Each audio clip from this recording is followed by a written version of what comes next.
자, 오늘 말씀은 착한 양심을 가지라, 이런 말씀입니다. 19절에 보면은 그런 말씀이 있어요. 믿음과 착한 양심을 가지라. 자, 이제 1대지를 보면은 충성되이 여겨 직분을 맡기셨다, 이런 말씀입니다. 12절에서 14절까지 어떻게 여겨서 직분을 맡기셨다고요? 충성되이 여겨. 완벽하게 충성된 것이 아니고 어느 정도 충성하는 것이 있는데 직분을 맡기면 더 충성할 줄 알고 그래서 직분을 맡기셨다는 거예요. 이제 12절에 보면은 나를 등하게 하신 그리스도 예수 우리 주께 내가 감사함은, 그 다음에요, 나를 충성되이 여겨 내게 직분을 맡기셨다. 사도 바울은 어느 사도보다 많은 믿음의 업적을 남겼지만은 또 어느 사도보다 가장 겸손하고 온유한 그런 사도였습니다. 여기서도 지금 그 사도 바울의 면면이 나타나고 있는데 12절에 누가 능하게 하셨다고 그랬습니까? 예, 나를 능하게 하신 그리스도 예수 우리 주. 지금까지 잘해온 것이 많이 있습니다. 이때 당시 지금 디모데 전서 후서를 쓸 때는 사도 바울의 사역의 말기입니다. 말기. 1, 2, 3차 전도여행 다니고 말기쯤에 예배소에서 이제 이 말씀을 기록을 했는데, 아니, 예배소가 아니고요. 기록을 했는데,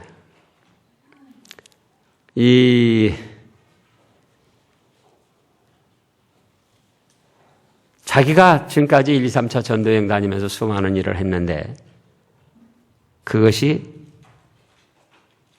어쨌다고요? 주님께서 능하게 하셔서 그렇다, 그럽니다. 주님께서.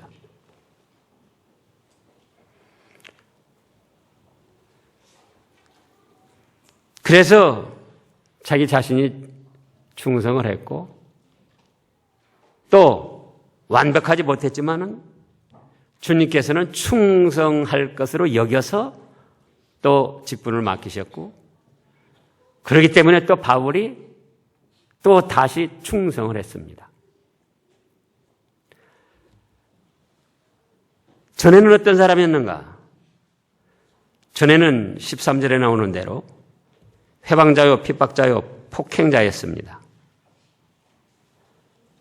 예수님을 거짓 선지자 또는 사기꾼으로 알고 예수님 믿는 사람들을 핍박하며 교회를 핍박하며 잡아 가두는 폭행자요, 핍박자요, 회방하는 사람이었다. 그런데요, 그 일에도 바울이 충성을 했었어요. 그 일에도.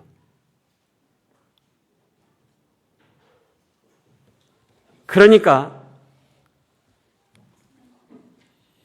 예수님께서는 사도 바울이 그때는 이제 사울이 방향이 잘못됐는데 방향만 바꾸면은 저 충성을 하나님의 기뻐하시는 쪽에 사용하면은 얼마나 좋을까.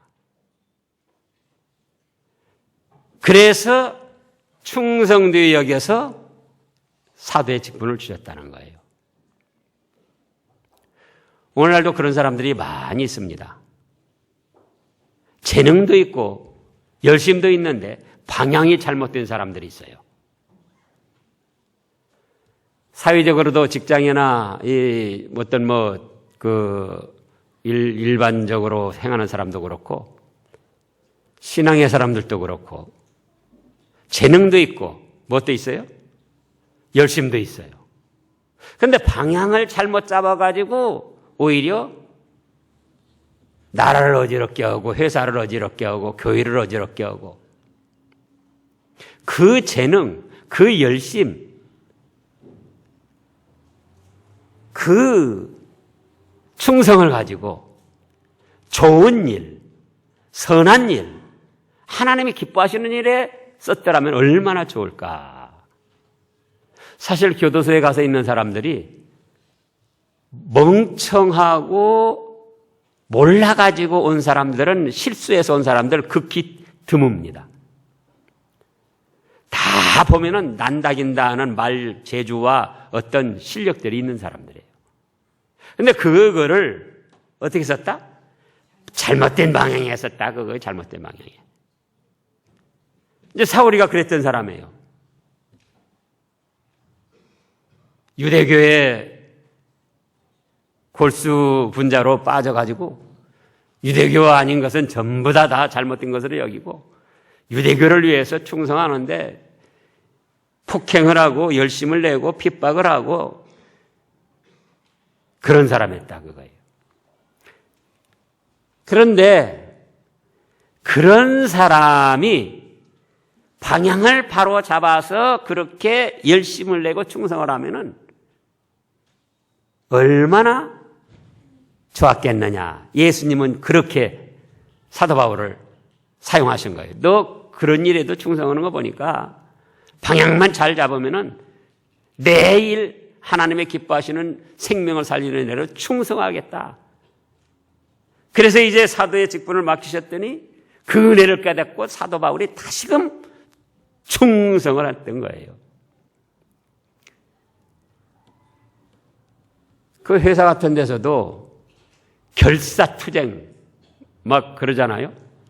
막 머리띠 하고 그렇게 그런 일에다가 결사투쟁을 해야 될까? 회사를 살리고 협력하고 하나가 되는데 그렇게 결사투쟁을 하면 얼마나 좋을겠느냐 그거예요. 그런데 자기들 사소한 이익, 물질 몇 푼, 또 자기들의 어떤 하여간 육신적인 이익. 그래서 우리도 이제 우리 자신을 살펴봐야 됩니다. 나는 무슨 일을 위해서 열심을 내고 충성하는가? 다 우리 각자에게 재능이 있고 하나님 주신 은사가 있고 나름대로 열심히 있는데 방향을 바로 잡아야 한다. 방향을. 그래서 사도 바울이 훌륭한 사도가 됐던 겁니다. 그 이면에는 또 14절에 보면은 우리 주의 은혜가 그리스도 예수 안에 있는 믿음과 사랑과 함께 넘치도록 풍성하였다. 지금 말씀한 그대로예요. 방향만 잘 잡으면은 얼마나 저 사람이 충성할까. 그래가지고 예수님이 방향을 틀어놓으신 거예요. 나는 네가 핍박하는 예수다. 네가 가시체를 뒷발질하기가 얼마나 네가 스스로 아프냐. 너 그걸 알아라. 이제 그런 일 하지 말고 복음을 전하는 이방인의 사도가 되어라. 그런 하나님의 은혜, 주의 은혜를 입어서 이제 자기가 사역을 감당하게 되었더라 그럽니다. 오늘날 우리도 그렇습니다. 하나님의 은혜가 아니면은 저 자신도 마찬가지고 여러분도 마찬가지고 설 수가 없어요. 하나님의 은혜 감사합니다. 그 다음에 두 번째 대지로는 주께서 죄인을 구하시려고 오셨다 그겁니다. 14절 다음에 15절 말씀을 보면은 미쁘다 15절. 그 다음에 읽어보세요. 모든 사람이 받을 만한 이 말이요. 모든 사람이 받을 만한 이 말. 그게 무슨 말인가? 주께서 그리스도 예수께서 누구를 구원하시러 오셨다? 죄인을 구원하러 오셨다. 그게 죄인을. 이미 마태복음 9장에서 말씀했습니다.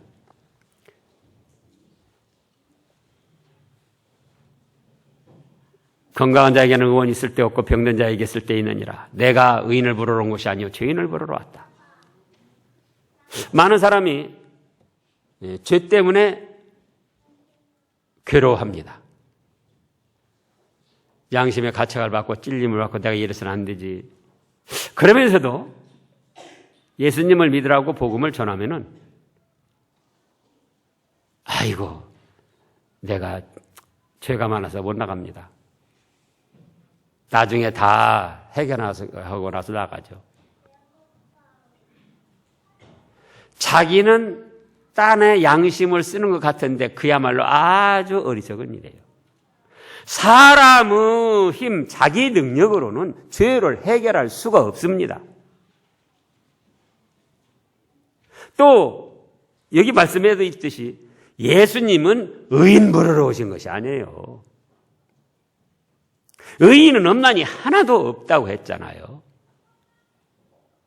죄인일 때 솔직하니 나는 죄인입니다. 예수님 나를 받아주세요 하고 나오면 되는 거예요. 또 이제 조금 있다가도 말씀이 나오는데요. 이미 우리가 죄인인데도 죄인인 것을 깨닫지를 못합니다. 그래서 또 나는 필요가 없다는 거예요. 예수님 필요 없다는 거예요. 내가 무슨 죄인이냐? 그런 사람들이 또 많아요. 어떤 사람은 어째서 예수님 앞에 못 나온다고요? 난 죄가 많아서 다 해결하고 나가겠습니다. 그런데 인간의 힘으로는 죄를 해결할 수 있다고요? 없다고요? 없습니다. 인내하신 구세주여 내 말 들으사 죄인오라 하실 때 날 부르소서. 죄인입니다 하고 나오는 거예요. 근데 또 문제가 있는 사람은 또 누군가? 왜? 나는 죄가 없다는 거예요. 내가 죄가 없는데 못 달라고 예수님 믿고 예수님한테 나가서 뭐 죄인 용서해달라고 그러냐. 참으로 어리석은 사람이에요. 죄 없는 사람이 누가 있습니까? 악하게 자기 사상을 세워서 나가는 그런 사람들이에요.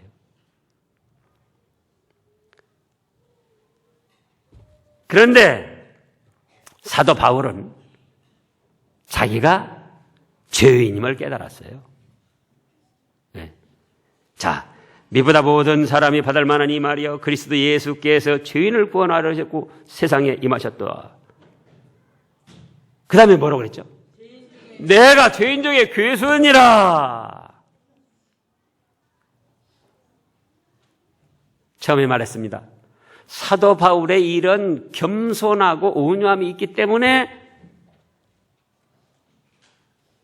최고로 능력 있게 쓰셨다 그거예요. 하나님이. 최고로.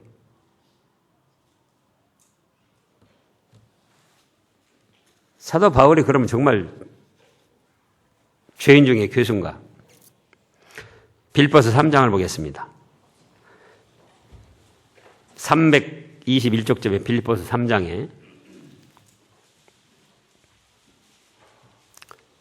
빌립보서 3장에 4절부터 보면은요.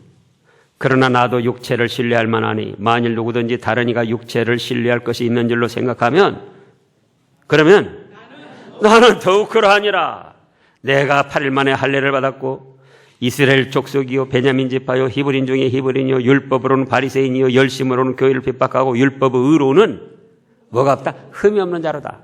어려서부터 가마리엘 문화에서 수학해가지고 당시 최고 스승 밑에서 배운 거예요.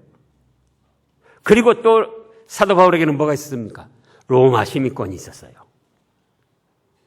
당시에 천부장이면 대단한 직입니다. 천부장도 로마 시민권을 돈을 주고 샀다고 그랬어요. 그런데 사도 바울은 가문적으로 명문가라 태어나면서부터 로마 시민권을 가지고 태어났습니다. 그러니까는 당시 최고학부 가마리엘 문화에서 수학하고 로마 시민권을 태어나면서부터 취득하고 태어났고 또 이스라엘 족속이요 난지 8일 만에 할례받고 율법에 흠이 없고 그런데도 자기 자신을 뭐다? 나는 죄인 중에 괴순이라. 나는 죄인 중에 괴순이라. 이것도 자기 스승 앞에서 또 제가 부족하고 참 죄인입니다. 이렇게 한 것이 아니고 누구한테 했죠? 디모데. 아들처럼 기른 제자 디모데에게 이런 고백을 했다 그거예요. 내가 죄인 중에 괴수다.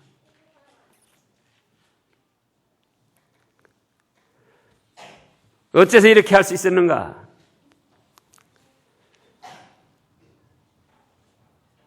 자기 자신을 하나님의 말씀에 정란하게 비춰보니까 자기 자신은 죄인 중에 괴수라 그거예요. 정말 죄인 괴수로 많이 행해서가 아니고 자기 자신의 언행심사를 하나님의 말씀 앞에 정란하게 파헤치고 비춰보니까 자기는 뭐예요? 죄인 중에 괴수라 그거예요. 하나님의 말씀은 빛이요 밝고 깨끗한 것입니다.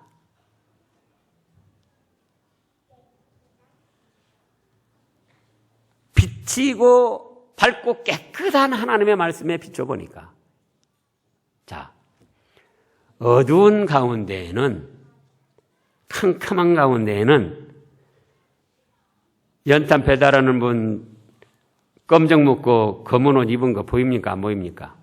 안 보여요. 깜깜한 밤에 다 그게 그거고 또 약간 흐릿한 그런 빛에서도 회색이나 뭐 약간 검정물 들었어야 잘 안 보여요.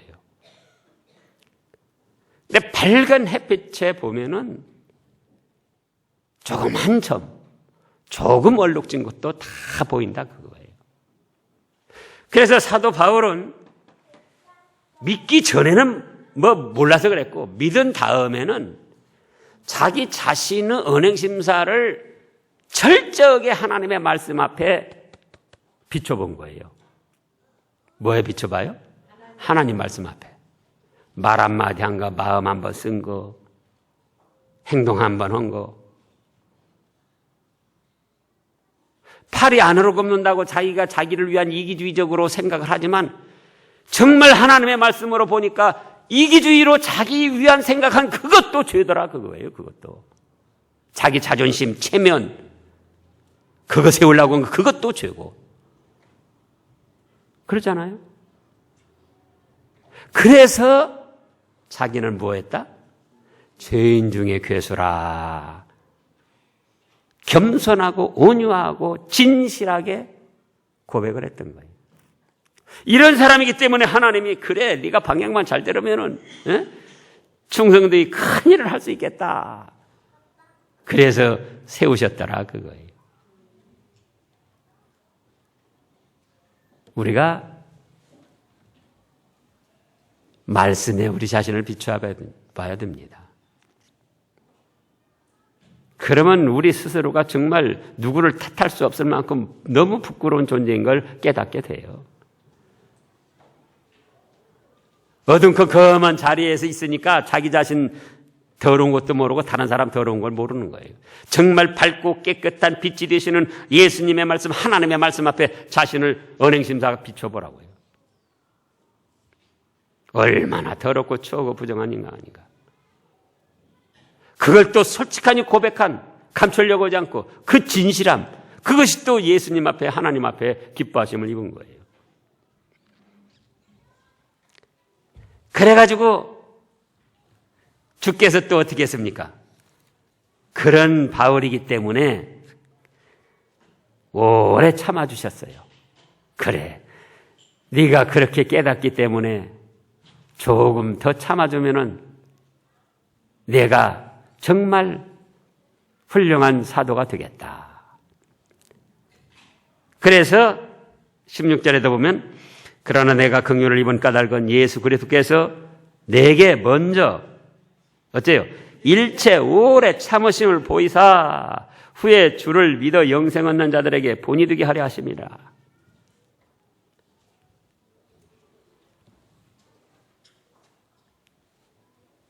우리에게도 오늘날 예수님이 참아주십니다. 잘해서 참아주시는 것이 아니라 잘못하는 것이 있지만은 말씀에 비추어서 자기 자신을 깨닫고 회개하고 방향을 전환해서 더 좋은 일, 하나님 기뻐하시는 일에 충성하는 그 길을 걸어가라고 참아주시는 거예요.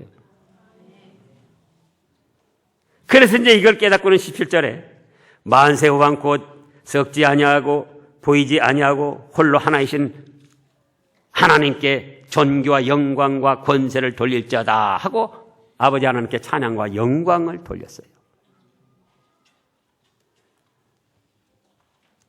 그 다음에 세 번째 대지로는 18절부터 보면은 선한 싸움을 싸워라. 그게 선한 싸움. 아들 디모데야, 내가 네게 이 경계로서 명하노니 전에 너를 지도한 예언을 따라, 예언은 말씀을 뜻합니다. 성경 말씀을 따라 그것으로 선한 싸움을 싸우라며. 선한 싸움이 뭔가? 말씀을 따라, 말씀을 붙들고 그랬죠. 선한 싸움이라는 것은 하나님의 말씀을 붙들고 힘있게 달려나가는 거예요. 그러면서 부딪히는 장애물들에게 주저앉지 아니하고 포기하지 아니하고 힘있게 달려나가는 그것이 뭐다? 선한 싸움이다. 그거예요. 선한 싸움. 싸움하니까 무슨 뭐 큰 소리 치고 뭐 감정 돋궈가지고 뭐 혈기 부리고 그걸 말하는 게 아니에요. 하나님의 말씀을 붙들고 힘있게 전진해 나가는데 그걸 방해하고 반대하고 어떤 대적하는 장애물이 있어도 거기에 굽히지 아니하고 거기에 주저앉지 아니하고 거기에 포기하지 아니하고 계속 말씀을 붙들고 달려나가는 것, 말씀대로 이루어나가는 것, 그것이 뭐다? 선한 싸움이다. 그거예요. 그 선한 싸움을 싸우라는 거예요. 오늘날 우리에게도 하시는 말씀입니다. 하나님의 말씀을 붙들고 힘있게 전진해 나가라. 그런데 거기 반대하고 장애물이 있고 어떤 어려움이 있을 때 낙심하지 말고 주저앉지 말고 포기하지 말고 혈기로 하지 말고 예수님의 발자취를 따라서 고난을 받으면서 힘있게 전진해 나가라. 그것이 선한 싸움이다. 그리고 그 다음에는 19절에 보면은 믿음과 착한 양심을 가지라. 주님께 대한 믿음을 계속 가지고 있으라 그거예요. 그리고 무슨 양심을 가지라? 착한 양심을 가지라. 양심도 마찬가지예요. 양심도. 양심이 사람마다 다 다르다고 그랬습니다. 양심이 어째요? 사람마다 다 달라요. 여러분들이 주위 사람들과 얘기해 보면 알아요. 부부간에도 양심이 다릅니다. 아내하고 남편이 양심이 달라요. 한번 대화해 보시라고요. 서로 자기가 옳다는 거예요. 그게 양심이 다른 거예요. 서로 자기가 옳다고 주장하는 것이. 그럼 선한 양심은 뭔가? 역시 하나님의 말씀에 근거한 양심. 하나님의 말씀에 합당한 양심. 그것이 선한 양심이에요. 각자가 자기 생각대로 자기는 양심을 쓴다는 거예요. 자기는 양심. 그건 자기 양심이지 선한 양심이 아니에요. 근데 무엇을 가지라고 그랬죠? 자기 양심 가지지 말고 선한 양심 가지라 그거예요. 선한 양심은 뭐다? 하나님의 말씀에 근거한 양심, 하나님의 말씀에 합당한 양심, 그게 선한 양심이다. 이 양심을 버리면은 믿음이 깨집니다. 믿음이 여기서 파손된다고 그랬어요. 하나님의 말씀에 합당한 하나님의 말씀에 근거한 양심을 버리면은 뭐가 깨져요? 믿음이 깨져요. 사실입니다. 믿음. 나 뭐 10년간, 20년간, 30년간 믿어도 이 선한 양심을 가지 않고 자기 양심을 가지면은 믿음이 깨져요. 그러면 어떻게 되는가? 여기 비유를 아주 잘 하셨어요. 어떻게 된다고 그랬죠? 파손된다. 그래서 파손된다. 믿음이 파손된다. 믿음을 배로 비유해가지고 지금 세월호가 어떻게 해서 그렇게 됐죠? 깨져가지고 파손돼서 그렇게 된 거예요. 파손돼가지고 침몰한 거예요.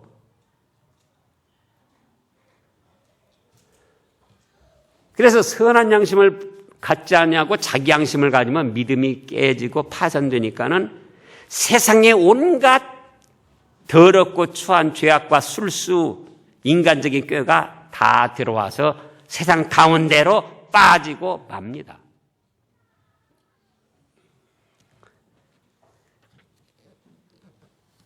그 중에 대표적으로 후메네오와 알렉산더가 있다. 그런데 어떻게 했다고 그랬죠? 내가 사단에게 내어줬다. 왜? 저희로 징계받아 회방하지 못하게 하려고. 사단에게 내어줬다는 건 뭐냐? 뭐겠죠? 마귀, 이리 와봐. 이 후메네오 알렉산더 데려가. 그런 게 아니에요. 내버려뒀다는 겁니다. 어째요? 기도해주지 않고 권면해주지 않고 내버려뒀다는 거예요. 그것이 사단에게 내어준 거예요. 바울의 관심 밖의 사람이 됐다 그거예요. 우리가 그런 사람이 돼서는 안 됩니다. 이제 선한 양심, 자기 양심 가지지 말고 무슨 양심 가지라. 선한 양심을 가져가지고 믿음을 지켜서 축복받는 여러분들 되시기를 축원합니다. 기도하겠습니다.